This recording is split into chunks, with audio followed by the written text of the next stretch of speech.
I would really like to know why you are so hell-bent on being a real estate professional. I have clients that are trying not to be a real estate professional. Yeah, and I wouldn't choose a business solely to get real estate professional status. Once you get your Augusta rule worked out and you're creating cash flow with the Airbnb, book out the days you want to go there and work on the property. Fix-up days are not personal use. So you're going to be there tightening up a few screws on this and that and changing out light bulbs and painting this wall or whatever. You're now using that property tax-free. It's a complete 100% depreciable asset. It's creating you cash flow, and you've got the Augusta rule.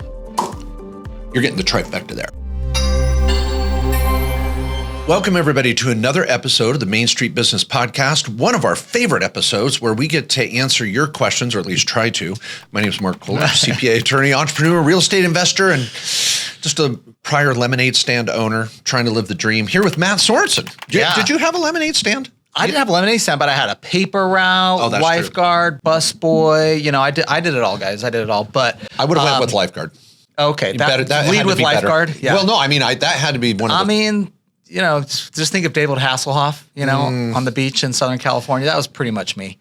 It was a water park on the side of a mountain in Utah, but you know, pretty much the same. Yeah, pretty much. Yeah. I mean, California beach, water park, and the desert. Yeah, very similar. Yeah. Well, today's show, you know, is not just about lifeguarding. I got some tips there too, of course. But today's show, we're talking about tax and legal strategies, wealth building, entrepreneurship. Mark and I are experts in this field. We're doing it. We're in the trenches, growing our own business. We happen to be tax and business lawyers, help 10,000 plus clients. And this world can be confusing. There's a lot of questions. And lawyers are expensive. This is why we do this podcast. We want to get you the answers. So we've got all your answers. And by the way, you can go to mainstreetbusinesspodcast.com to submit answers. We're upgrading the website to submit questions. Yeah, you can submit answers too. We're taking anything we can get. Yeah, we could use some help here, guys. Don't leave it all on us. Yeah, I was going to say, you're being pretty bold. We have all your answers. Wow. Okay. Well, I didn't say they were good. I just said their answers. All right. Well, I'd love our first question today. This is a good one. I'll read it, and then Matt, you can have first bite of the apple if you want. Okay. My wife's grandparents. I'm going to die. Coming next. It can be treacherous. Yeah. Okay. My wife's grandparents recently passed away. Again, let's get this. I don't want to say this too quick. My wife's grandparents recently passed away. They held their house in a trust. Good. She is entitled. So I believe this is the wife, is entitled to 12.5% of the trust as a beneficiary. Okay. I believe from what I read in the trust, the only asset is the house in the trust. That's a point to be discussed. We could. And then the question is, how is the money taxed? Once we know this answer, we do have a few questions on how we would like to deploy the money. Pay off debt, 6 months emergency account, down payment on another house, long-term dollars in our IRA. Boy, he's hitting all some great buzzwords. We just want to make the best call for tax savings on this next step. I think there's some other things to talk about here, and it's going to be good. P.S. You both have helped me completely rebuild my business strategies over the past 2 years. I appreciate your education so much. Oh, thanks, OG. This is great. Okay. So, Matt, there's 4 or 5 conversations there. We don't want to go down too much of a rabbit hole today. Let's move quick. But what do you want to hit? The first thing is grandma did something right. You know, mom did something right here. She had the property in a trust. And what's going to be nice about this, it's going to pass without probate. Okay. The trustee of the trust, maybe that's one of the kids that's, you know, taking over as trustee here, is going to be able to sell the house. Now, when the house sells, the cool thing about this, there will be no tax at this juncture. But we're presuming you're going to go sell the house and put it up for sale. So even though mom may have bought that for property for $100,000 and now it's worth $500,000, that whole $400,000 of gain is going to get wiped out, not taxable at all. You get what's called a step up in basis. So when you guys sell the property, they're going to look at date of death. The property's worth $500,000, and then you sell within the next 3 to 6 months after she passes. You're likely going to have no gain, and then there's no inheritance tax. There's no estate tax. Presumably you're under a $12 million estate here. Otherwise you could have estate tax. But I don't stress about the tax. I think you're good here. Yeah. There shouldn't be any tax, and it is grandparents. So grandparents. Okay. Yeah, sorry. I was multitasking. Yeah. There's multiple. It's interesting. Now, one thing that I like that you asked here, OG, is you said. So I agree with Matt. Don't worry about the tax at this point. Now, if you kept the home in the trust for 2 or 3 more years, and it went up in value from the date of death of grandparents, then you're going to have a gain during that period. But if you sell, I like what Matt said, between 3 to 6 months after the date of death, the IRS is not going to say there was any appreciation generally. But now, interesting points. quickly. OG says, I believe from what I read in the trust, the only asset is the house in the trust. Ooh. The trust isn't going to tell you that. You don't want to read the trust just to know what's in it. You have to do kind of this estate audit. You're going to start going through the mail. Are there brokerage accounts? Are there investment accounts? Is there crypto? Is there notes? Are there retirement accounts and life insurance and any other real estate? And come to find out, 9 times out of 10, mom and dad also or grandparents had a lot somewhere, or a house, or a condo, or a timeshare. I mean, you've got to go through everything in the house. And I did this with my own parents, and I thought I knew everything. I started going through drawers when my dad died, and I found another brokerage account. I'm like, oh my gosh, it's not in the trust name or whatever. So you got to go through a whole audit there. And your wife being the grandchild at a 12.5% interest, I have a feeling you're not going to be in the driver's seat on all this. So you need to get involved with the trustee of the trust and say, how can I help you? Let's figure out what else is going on. And you got to have a consult with a tax lawyer on this, or an estate attorney. And they may be trying to knock it out simply. That's cool. And maybe it is only a house, but get a consult yourself. There's a lot here. Yeah, and I think as a beneficiary under the trust, you're entitled to know what the trust owns. So it might only reference the house in the trust documents itself, but like Mark said, all these other assets typically are supposed to fall into someone's trust. So for example, did she list the trust as the beneficiary on the life insurance policy, on her bank account, on grandma's IRA or 401k, on her savings account? So there could be all these other assets that are supposed to be flowing into the trust. And you don't know that. Like even us, when we draft estate plans for our clients, unless the client has a specific provision about that asset going to someone instead of just everyone, getting their, 1/8 percentage share, their 12.5%, or 1/9, whatever that is. But, we're not going to say and identify all the assets in the trust itself. So that's the job of the trustee to go find out. And as a beneficiary to grandma's trust, you're entitled to that information to know what it is. And I will say, where you want to deploy the money, kudos, paying off debt, making an investment in real estate, funding your retirement account, having an emergency account. Oh my gosh, I love that in there was not a big screen TV or a cruise in the Caribbean. So stay focused on using that money wisely. Grandparents are up in heaven, looking down fondly on you. Media junkie? Can I go there? Yeah, go for it. I'll pose it here again. Hi, I own 27 units and struggle to put in enough hours towards real estate professional status. I'd like to purchase some small businesses over the next year or two as well. I'd like to know which construction type business or other ones I can devote hours to that might help me qualify as a real estate professional. It seems to be a gray area, even though I know there are 11 categories. Will a roofing company and landscaping company qualify? I've heard an HVAC company was denied. Are there IRS cases we can look up to be 100% certain a potential business may qualify for real estate professional status? All right, Media Junkie, I'm just going to lead with this. Go for it. I would really like to know why you are so hell-bent on being a real estate professional. I have clients that are trying not to be a real estate professional. So in a consultation, I'd be like, okay, what's your game plan here? Are you married or single? These 27 units, that's 27 doors. How many actual structures? What is the cash flow from this? What is the depreciation from this? Do you have a day job? Are you trying to do a cost seg and a bonus strategy? What is the fixation, which is fine. What is the fixation on real estate professional status first? And should you be chasing that? Because for someone to go into an entire business as a career just to be a real estate professional, you're letting the tax tail wag the dog. I may say, yeah, you need to do metal building construction. Well, I hate that. Well, then don't do it. Let's worry about what makes sense in the long term for building wealth and what your passions are. Maybe real estate professional is a good idea. Maybe it's not. Yeah, and I wouldn't choose a business solely to get real estate professional status. Yeah. Like, choose a business to make the most money. The real estate professional status is a secondary benefit. Yes, it's big. I'm just like 27 units and you can't get the real estate professional status. Now, maybe you're single. You might want to get a spouse in the mix here and have your spouse be the real estate professional. Yeah, we could give you some dating advice. Yeah, go have them get a realtor's license or, I don't know, or have them manage more of the properties. You got enough there that it would definitely not be an audit flag for that many properties for one of you guys to be a real estate professional. And then you both qualify. Then you can have your full-time business that's not a real estate professional business. So, all right, great question. Let me run over to Stephanie B, though. Okay. Stephanie B. Let's right. Anything else on that? I just want to say as well, 27 units. I'm like Matt. Are those syndication units? Are they out of state? Why can't you qualify? Well, I have a day job. Well, then we're going to quit a day job to go start a business. Media Junkie, please make an appointment with one of our tax lawyers for just an hour. a comprehensive consult with a strategic plan and a trifecta, you might be out $1,500. They can save you 10 times that in a good plan. Please do make an appointment at KQS Lawyers. Okay, go ahead. Yeah. All right. Stephanie B asks, I've started a YouTube channel and I'm wondering if I can write off expenses incurred for the business that also can be used personally. Example, garden equipment used for the video, but since it's home base, can we use the equipment in the future? Am I able to take 100% of the write-off, or do I need to do a percentage? All right, great question, Stephanie. So any of you that have a YouTube channel, as long as it is a business that you earn income from, Stephanie, you have to have a business associated with this. Now, maybe you're getting revenue from YouTube. That's one of the nice things about YouTube. That's maybe different than a podcast. You could be getting revenue directly from YouTube, which is taxable and which can count as a business in and of itself. Maybe you've got some affiliate income from selling gardening tools or equipment, or you got a training class or a course or a retreat, whatever you're offering there that creates income.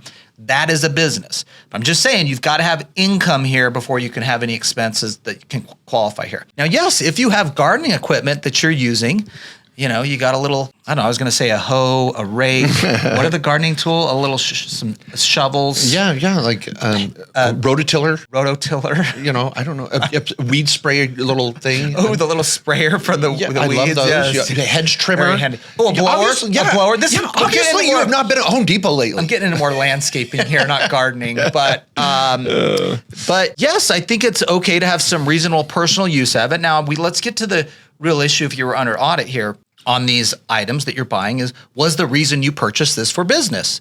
If you're like, no, I really just happen to use it in the video, you might have to take a percentage there of personal use and business use. But I think if you're actually using this stuff in your videos, particularly if you're promoting these types of products and things like that and you're buying, I'd absolutely be taking them as a deduction. But I wouldn't have some it's in one video type use and you really have a massive garden in your backyard. And I think there's where's the intent here and why did you buy this equipment? Yeah, and I'm going to be even more. There's so many. This is a new area in a way where we have these YouTube personalities, and if they use a prop on the set, they're like, "Oh, it's a write-off." Well, does that prop really relate to your business model? Are you teaching gardening? Are you talking about landscaping? Are you selling tools on a regular basis? Or you just had a hoe in there and a rake because you wanted to talk about a business concept? And then to think that prop you're going to take it home and then use it forever at home, I just got a write-off. I think that could be a little aggressive. We're going to keep it in the studio and use it for studio only. Okay, cool. I think you got to find a balance here. Yeah, and I think today's podcast might keep it rated PG-13 or adult here for multiple references of the word hoe. Oh, I love it. All right. Okay. Matt and I have to be careful because we have our inside voice and an outside voice. So, okay. I'll leave my inside voice alone on that. A follow-up to that. Yeah. Okay. All right. C. Croft. Love the show and services you provide. Last year, I used you to set up my trifecta, and I am borderline obsessed with becoming as tax efficient as possible. I love it. There's nothing wrong with that. Saving taxes builds wealth. You ought to check out my Tax Pro certification at markjkohler.com. It's not just for professional advisors. It's for business owners that want to go next level. And I promise you're going to save whatever you pay me in taxes, multiple. So check that out, the Main Street Tax Pro certification. Seacroft then continues, my question is about putting advertising on my car. Now we're going to get into some marriage advice here too. Seems like some companies are legit and rapifying your car and basically pay you 20 cents a mile from what I can tell. However, I know that the mileage deduction is about 65 cents per mile, which seems like this would be a tax loss right out of the gate. If I driving my car via my S Corp with this wrap, making 20 cents a mile, can I use something like this to create a tax loss to go against my other business income? I would not be ashamed of having an ad on my car, but my wife could be another story. All right, now we get to the core issue. See, if he can go to his wife and say, honey, we're making money and this is a great write-off, he has some ammo. Yeah.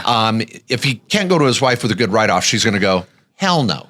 So, because she's smart. Yeah. She manages the checkbook. So Seacroft, do you want to be right or happy? Which you one? mean you can't have both in marriage? Just saying, your wife might be right on this one. So okay.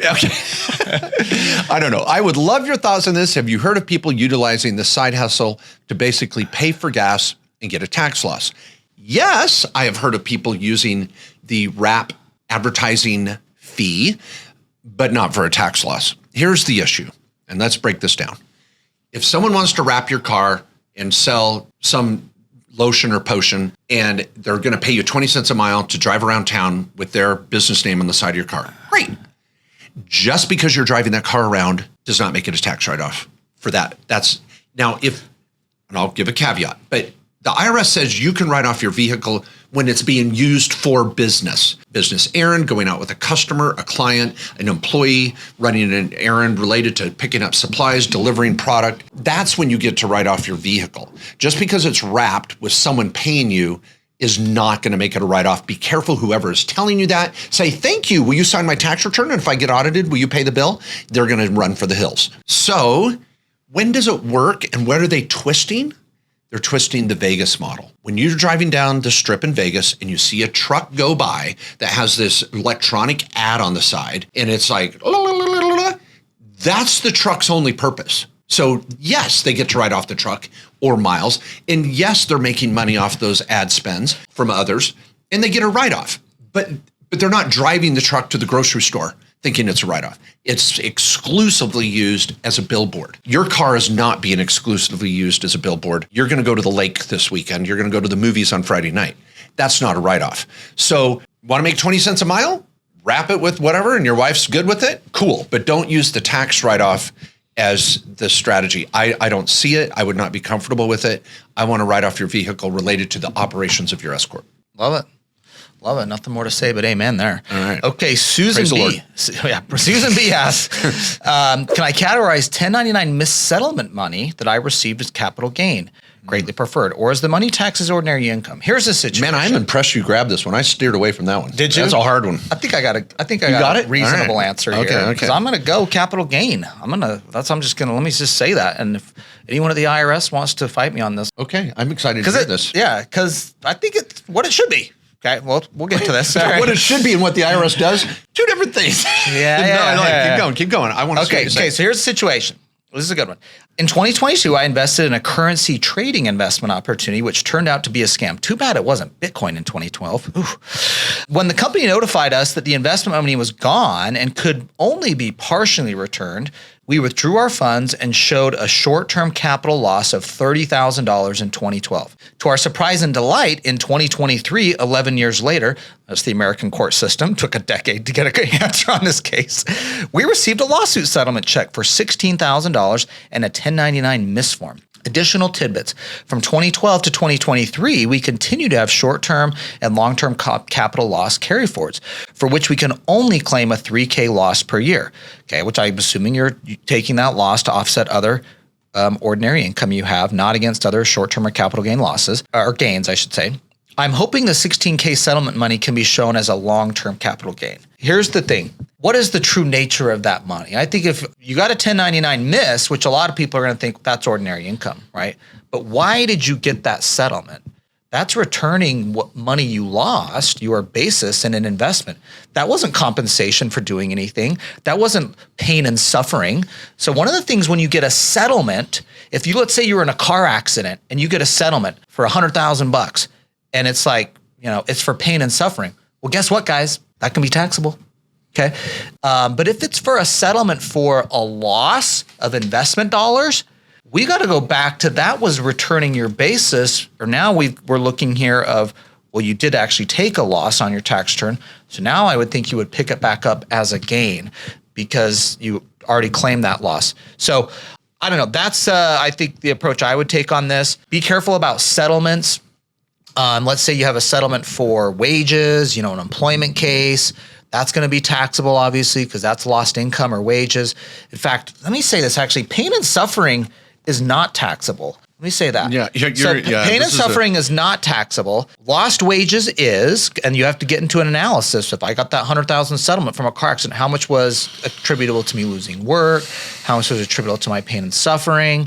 And those different categories. So that's, I think, why you got the 1099 miss, is that's just what happens on settlements. But I would still look at what's the true nature of the income. Here, this was a recovery of dollars lost in an investment. So I think you're in the capital gain realm. That would be my take.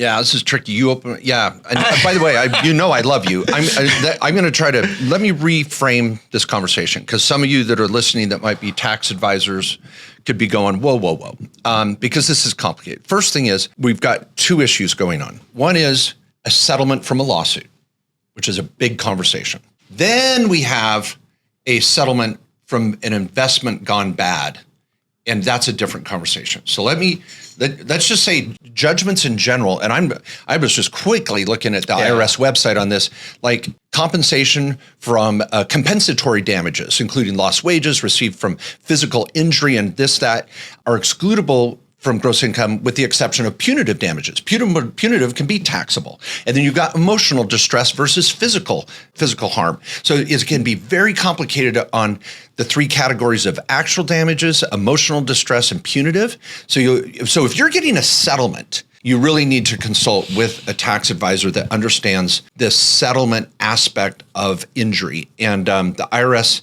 has all sorts of stuff on this if you start looking at settlements and judgments. Tax implications of settlements and judgments. Now, let's go over to this. I was going to say, Matt, I think you're pretty right, but it is an area that you can step into some doo-doo quickly. Yeah. So I would think like it's the accident, the slip and fall, that type of stuff. We're more in the taxable world of things. Yeah. On the investment side. Yeah. Now on the investment side, here's the tricky part. Returning my investment, there's not punitive damages. I didn't get more than what I lost in the investment. Yeah. So I'm going to just say this. Let's say you do an investment and it goes bad, and you're getting your final check. That's how I take this question. We did this investment. We got a 1099 miss. We got our money. And you're asking, how is it taxable? Well, I'm with Matt. It's an investment. You're not going to have it subject to self-employment tax. But is it capital gain versus ordinary? Which means, is it capital gain versus short-term capital gain? Oh my gosh, there's so much here. So when you get that money, we have to look at your basis. So if you invested 50 grand and you only got back 30, you have a loss. And I think this is a lot of what you're asking here. First, how is this taxed if we're at a loss? See, if you invested 50 and got 30, it's not capital gain or miscellaneous income. It's not even ordinary income. You have a loss. You invested 50, you only got 30. Now they sent you a 1099 miss for 30 grand. Cool. You're going to put that on your Schedule D and then claim a basis of 50. You actually have a loss. Step two, how is that loss deductible? Well, Mark, I got ripped off. That's a serious loss. That's just not a loss of investment. Oh, really? Okay, so the IRS is very clear on this. You get to deduct $3,000 a year of that loss, and you alluded this in your question too, and you're like, well, what the hell? I've got this loss from getting ripped off. Not a bad investment, I got ripped off. This could be an FTX thing, Vanguard. We talked about this on a podcast last year. So when you get ripped off, then you have to ask, does it meet the Ponzi scheme exception? If there's a Ponzi scheme scenario where you literally got taken advantage of from a bad actor, then that loss becomes ordinary. And that's where I think you're going with all this. I got this money, I've got a loss, I want that loss ordinary. And to do that, you've got to meet the Ponzi scheme exception. And here's what the rule is. The scheme promoter was charged under state or federal law for fraud, embezzlement, or similar crime. Okay, we got the FTX guy. Easy. By the way, the FTX people are getting all their money back. Oh, yeah, that's true. They're actually getting all their money back, which is crazy. But maybe the Voyager people there's plenty of people that have lost money. But yeah, no, it's crazy. Every situation is different. And just them going into bankruptcy doesn't mean it morphs your loss into ordinary either. You have to meet these three things. One of these three things: charged with fraud, embezzlement, or crime, or the promoter was the subject of a state or federal criminal complaint alleging a crime. Doesn't have to be convicted. And so it's 2 and 3, and either there was some evidence of an admission of guilt by the promoter or a trustee who was appointed to freeze the assets. So this has got to be a pretty big deal before that loss is going to morph out of this $3,000 a year rule into a completely deductible ordinary situation. Yeah. So, but I think for them, they got some income back, and they have all these losses still sitting on the books. True. So hopefully I was like, I think you should be able to net that out in your specific situation, because this was a loss from an investment. You put $30K in, you only got 16 back. You're still you're still behind. Yeah, Do I have to put that as ordinary income on the 1099? I don't think so. And I, kind of slaughtered some of the wind up here on the oh no, you're good. Taxation of damages, but Since it's an investment, that 1099 is going to go Schedule D. It's a gain or a loss. It was a return of an investment. So it's Schedule D, as in David, and then you're going to look at your basis. And in this situation, you're more likely going to have a loss. And so then the real question is, how do you get to deduct that loss? Is it ordinary income? Yes, but then it's netted against your basis, yada, yada. So tricky topic. Wow. You want to do this one?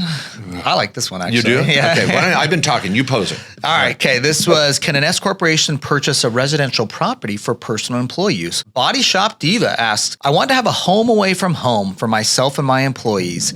We do an employee retreat at a minimum once a year. And I'd also like to offer the home as a benefit for a limited number of weeks per year per employee. I would also be using the home as my home office space while I was there. However, my business, an insurance agent, has nothing to do with real estate or rentals. All right, Body Shop Diva, let me get you the bad news. And I'll give a little good news here. You could buy this as a second home. I wouldn't buy it in your S Corp, by the way. We just set this up in a separate LLC. Yep. And you could maybe use the Augusta rule for the week you use it as a retreat for all of your team, where you're actually renting it to your own business and getting to take that in as a non-taxable income. Look up the Augusta rule. There's some other stuff and content we've done on that. But this concept of using it yourself personally, letting your employees use it personally. Do you know if you let your employees use this, you actually have to tax the value of it to them? If you're going to try and write it off, that's additional compensation. Just because there was an employee of yours doesn't mean, oh, this is an expense for you. Oh, it is an expense for you. Only if you make it taxable to them. Yeah. Just saying, hey, I let my employees use it. This is business. This is all a write-off for business. No. Are they using it for business? Are they meeting customers there? Are they having business meetings? Are they just using it for their family vacation or their own family retreat or personal use? So it's still going to get down to what is the actual use of the property? Is it business use or is it personal use? Of you or your employees, yeah. Of you or, yeah. Yeah. I agree with Matt, and I want to summarize his point up and then offer an alternative. But his point being, if you have a second home, never buy real estate in your S corporation. Okay, never. Now, we might be able to create a write-off in your S Corp through this experience with the self-rental strategy or this, that, and another. But do not buy a piece of property in your S Corp, number one. Number two, I love the Augusta rule that you could write off the times you take your employees there for business retreats, not personal use for you or them. And when you are there, if you do have a home office, we can write off a limited piece of this property under the home office rule. So I'm good with that. And if you have an S corporation, we're going to do what's called a rent reimbursement strategy. So it's going to be a kind of a pseudo home office strategy. So I love all that. But let me give you an alternative. Airbnb. You're going to have to furnish this thing anyway. There you go. So furnish the damn thing, put it on Airbnb, and block out the weeks that you're going to use it for the business and under the Augusta rule so that you can take your employees there and take so it's a complete write-off for the business and it's still 100% rental. Number two, you're creating cash flow for the property when you're not there. You can even midterm it, maybe 3 months here or 6 months there. Both Matt and I have midterm and short-term rentals, and I hate a home just sitting there not making me money. If I'm not using it, it better be making me freaking money. And then the third strategy in all this is once you get your Augusta rule worked out and you're creating cash flow with the Airbnb, book out the days you want to go there and work on the property. I was going to say, yeah, there you go. All right. Fix-up days are not personal use. So you're going to be there tightening up a few screws on this and that and changing out light bulbs and painting this wall or whatever.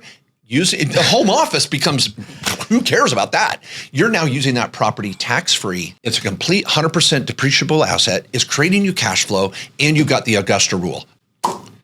You're getting the trifecta there. So yeah. I think that's the key. That was a great alternative approach to do it. Now, I want to make sure everybody caught there because there's a little caveat in there. You can only have like 14 days of true personal use. So I'm listing it on Airbnb. I'm using it in the business. It's really business use. This just isn't an employee staying there for free for a week. But if you're there and having more than 2 weeks of personal use, it's really got to be maintenance days you're there to oversee or improve the property, meet a contractor, do those types of things. And then I think you're good, but I love that. That could be a great little, talk about threading the needle there. Yeah. That's how you do it. Oh, well, thank you. Now I'm loving Bunny Lowe's question here on the daughter who's got an Amazon marketing business. Can we go there? Yes. Okay. So Bunny Lowe says, Hey guys, my 21-year-old daughter wants to do an Amazon reselling business and wants to know if an online business, can she create the LLC in a less expensive state than New York, i.e. Delaware? It's a bit pricey here in New York. And if yes, which state would you recommend? We are also aware that New York residents, we do have to pay New York City and state taxes. Just wondering if it's okay to file for the LLC somewhere else so New York won't tax us. I added that piece. Thank you for the amazing, valuable content you share with us. Thank you, Bunny. Oh my gosh, I just trained 120 accountants in our Certified Tax Pro program on this topic yesterday.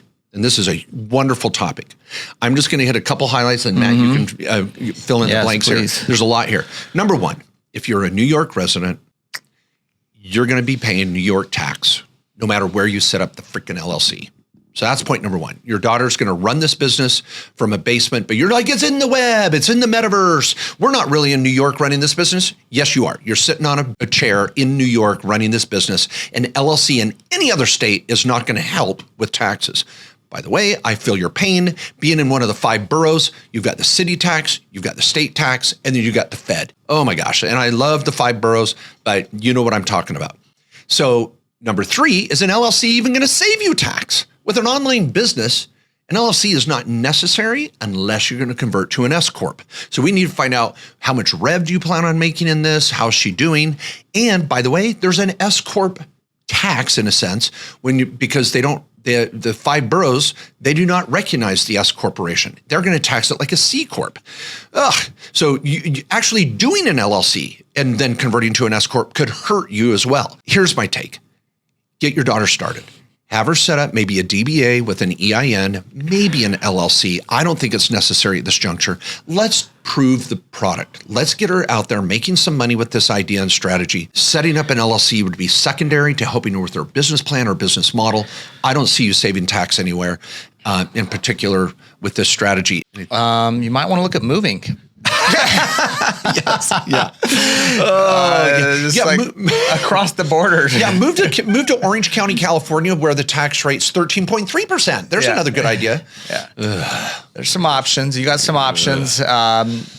So that's the tough part of this. And that's honestly why a lot of people move. We've seen a lot of migration patterns. Why are a lot of New Yorkers in Florida now? Why are a lot of Californians here in Arizona or Texas? There's some reasons there. And it starts with T.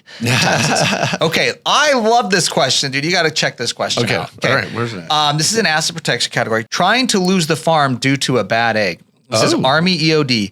Hi to the dynamic duo of my favorite business podcast. Hoping for that Rockstar endorsement soon. It came. Look, if you're on screen. Okay, this usually goes up on YouTube as well. I'm holding up my Rockstar duffel bag. I got a duffel bag full of Rockstars, and it did a box opening.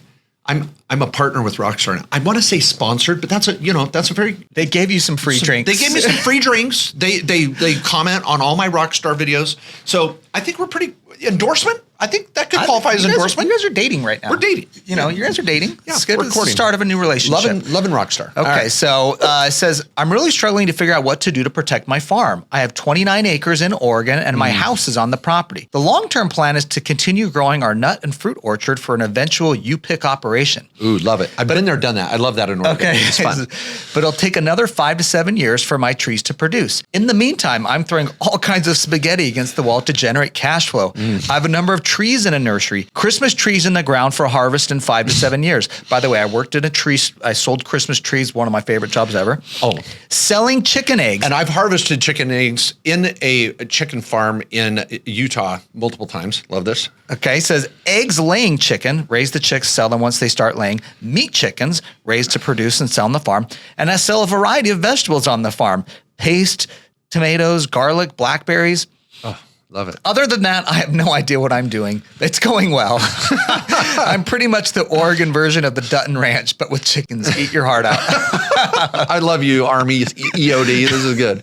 I'm currently operating as a DBA in Oregon, but I know I need to establish an LLC for the farm sales. My question is, how do I maintain the veil between the farm and the property? Do I have to do anything, or do I have to show some sort of transactional relationship? Is it as simple as getting set up as some rental agreement between the farm and me? If so, not how I capture this on Schedule F, Ooh, interesting. Okay. For farms, all income currently being reported on my personal tax term as I am running as a sole proprietorship.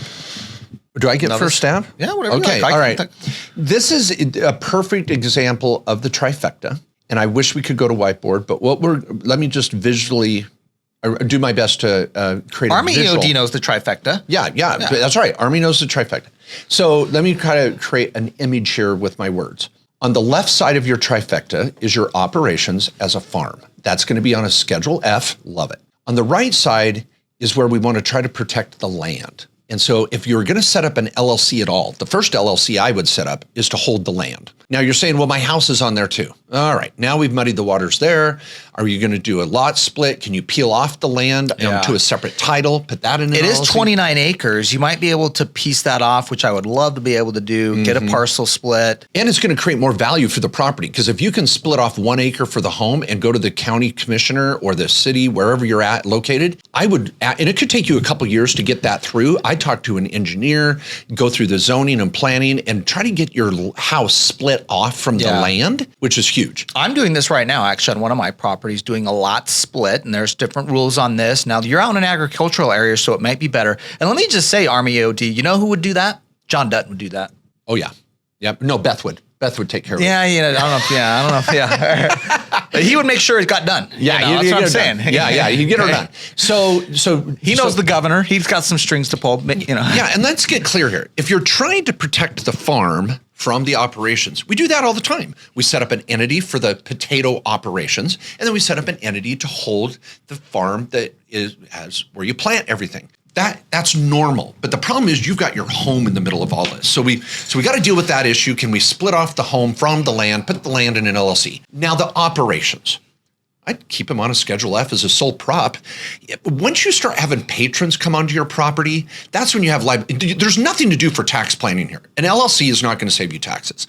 So run the business as a farm, as a sole prop for now, maybe a DBA. And then when the time's right, you would set up an LLC for those operations. And if you're having people come on and pick, get on ladders, harvest, people that you may be paying as subcontractors to come help harvest and all that, that's when the liability really ratchets it up. And we want an LLC for the farm operations, still on a Schedule F, and then an LLC for the land if we can peel off your home. So there's some long-term planning involved here. Good luck to you. Agricultural, once it hits, you're going to be making money and loving it 5 years from now. So just stick in there. Yeah. And what I'll say too is just know farming is a little unique, and that Schedule F is a little unique.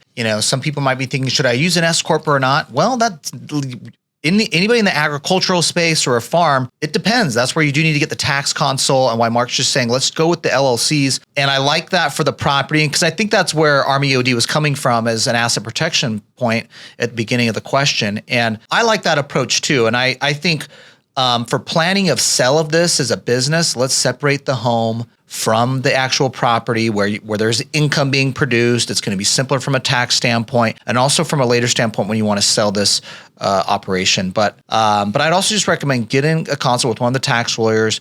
There's some in our firm that are familiar with the farming operations and have worked with a lot of clients in the farming space. You have a lot of actually unique write-offs and stuff that not a lot of businesses have. Okay. I've got another inheritance question. Maybe that's a little bit of a theme today. This is from BB. Hello, I will be receiving a substantial inheritance plus a property that's currently worth $350,000. I currently have a home in San Jose, California that's worth $1 million, and I'm currently under Prop 13 for taxes on that house. I am currently retired. For those who don't know, Prop 13 keeps your property taxes in check. It's almost like rent control. It's like property tax control, Prop 13. I would like to know how to avoid paying so much taxes on the property and how to go about putting this property and my current house in a trust. Not sure when I receive the inheritance, but should be coming up. I'm trying to get all my ducks in order before everything happens. Okay, well, first of all, let me throw out, if you're inheriting a property and some other money, which you haven't been too specific on what the other substantial piece is, just like our prior conversation, if you're selling this property or receiving money in an inheritance, you're going to receive it at fair market value due to that stepped up basis rule. There should be no tax involved here at all from an income tax standpoint or inheritance tax. Again, based on the limited facts you've given us, I would not worry about taxes in regards to receiving this money. Second point, You're receiving a home that's worth $350 and you're already assuming keeping it. Why? What's this property doing for you? Is it creating cash flow? Is it a rental property? Is it a second home? What the hell? And if it's in California worth $350,000, you better have a really good long-term plan for that property. Now you're saying, well, I want to keep it under Prop 13. That's going to be tough. When you inherit property, it's usually going to create a reset on property taxes. Now, there are some exceptions. If you're the exclusive beneficiary, you have to be a certain family member. But if you don't fit that little model, damn straight, the county's dying to increase the property tax on that. And putting this in a trust, easy schmeezy. That's the least of your worries. And there's no tax. It's what's the best move with the inheritance? And how do I deploy that property? And why and where? That's where I'd spend the time. Yeah, I think the nice thing was we talked about this on the other question on this, similar, BB, is don't stress about the taxes right now. I don't know how substantial the rest of this is. This is why I'd actually get a consult with Lee Chen. He's one of our attorneys in our California office. He's worked with a lot of people from the estate planning side, people inheriting. He's probated estates. He knows how to do that and can help you get through this. But then you're going to need your own trifecta, like we just talked about recently too, to separate this out. What are you going to use with that money? You're going to have a lot of stuff's going to be showing up on your asset side where you already have your home. You're going to have this other property that could be rental. Maybe you're going to sell it. We don't know. You have all these other substantial things you're inheriting. How are you then going to deploy that money into an investment strategy? So I think the nice thing is you've got some legal hoops to jump through to get here, but these are good things, right? These are the good problems to have, and we can help you get that structured properly so you're efficient moving forward, protected. The second thing I would say is you need to get your own estate plan going, and I love that part of this here. And guys, we set up thousands of estate plans a year. And we're doing this with clients across the country. This is one of the things, and you can see in the theme of these questions we've had today, we need to have estate plans. I was just at a funeral a couple weeks ago, We are not invincible. We are going to pass on one day. I'm actually updating my own estate plan right now. I met with my wife about it last week. We're just going through all the different provisions. We got the yours, mine, and ours stuff. But just take the time to make a plan. For those of you that have a trust, passing down assets, you're making it so much more simpler for your loved ones to carry on, to know what your wishes are, to have it organized, and outside of court and outside of probate. So just a couple quick tidbits there on estate planning and what to do. We have other shows just on estate planning, and we're going to have some more. We need to talk about estate planning more, actually. Yeah. We need to do a podcast just on how to do your estate plan properly. Yeah. We have some in the prior shows, but we need a new one. I'm loving it. I would love to do it. Okay, this is Barrio Eric. He's very offensive in this comment or question, so I'm going to have to hold back. He says, trying to keep this question example generic and applicable to your client base. Would a small business with a small number of full-time or part-time employees ever benefit from a PEO? Now, that's a professional employment organization. It's kind of like setting up an entity to hire employees and lease them back to your business. And by doing that, this PEO might have economies of scale to get better health insurance plans, better manage a group 401k or some benefits of some sort, a cafeteria plan. And so medium or larger businesses with multiple locations may do a PEO. For the average small business owner, I would say no. They're very rare, frankly, in our Main Street business pool, and we've got clients that are making millions. It really has to be a unique situation with lots of employees, multiple locations. I wouldn't say you need a PEO to get good health insurance or 401ks either. Anyway, in prior podcasts, Mark has had the opinion offered the opinion in the lack of great and affordable health insurance options and business owners that can't get coverage through a spouse. Yeah, going out and getting independent plans can be good and bad. I don't know that I want to be characterized as always having the feeling that it's hard to get affordable health insurance, whether you're a small business or not. Insurance sucks and the cost. Very common scenario amongst your clients. Waiting and needing to provide benefits, it's a tricky thing. But here's the part that's really hard to take. It says it's difficult to navigate and group health for a very small pool with owners closer to Mark's age than Matt's. Did you hear that? I did not hear that. Yeah. People closer to Mark's age than Matt's. I think he's implying that I'm older than you. And that, there's old people who are having a hard time getting health care. No comment. Barrio Eric, this hurts. This really hurts. Do you see the gray in my beard? Yeah. It's coming in here. I'm just teasing. All right. In exploring options, I have pondered the PEO, but I have not heard this topic addressed by Mark and Matt, or Matt and Mark. Oh, look at that. Is this because but he did put 2 T's in there. Yeah, that's true. Is this because it's a bad idea, not commonly utilized, or some other reason? Any insight you can provide? Not commonly utilized, actually more expensive than just going after these fringe benefits in your current organization. I think it's worth a consult and talking to one of our tax lawyers or someone in this arena, but don't go to someone that's selling it. Anybody that's trying to sell you on the PEO is going to give you every reason why doing it is a good idea. I'd find someone that's independent that could care less either way you go. And that could be one of our tax advisors or attorneys. You go in with your eyes wide open.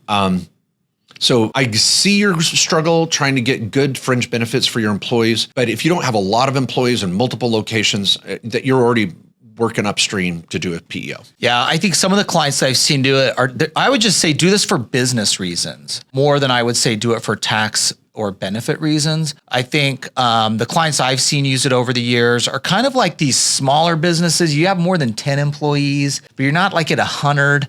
So you're like a good little operation where you have enough employees where this can be valuable to you, but you don't have enough where you want a whole HR team.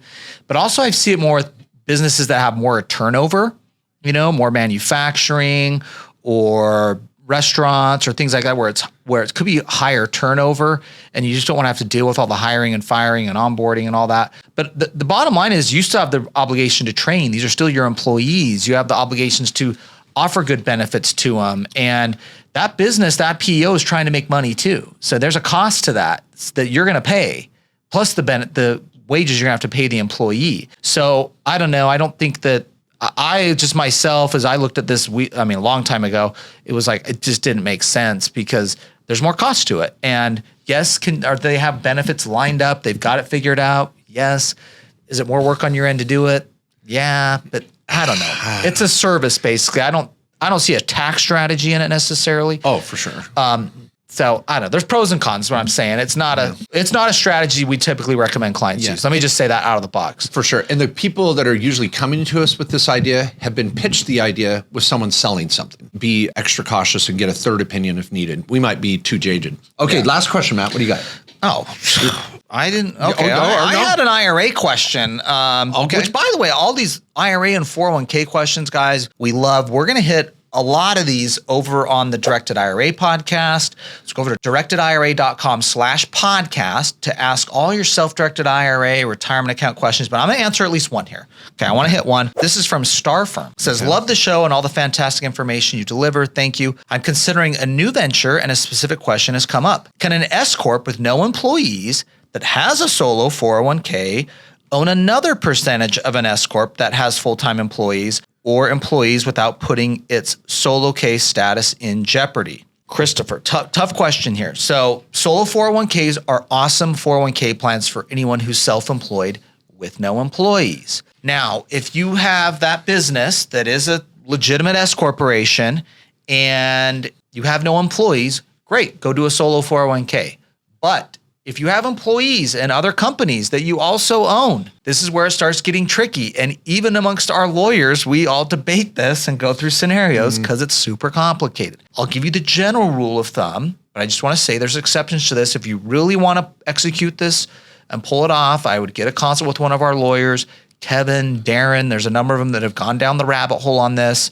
There's controlled group rules, brother, sister stuff and rules on this. But as a general rule of thumb, I would say if you own that other S corporation or business, doesn't matter the entity type, more than 50% or more, you're not going to be able to execute on this.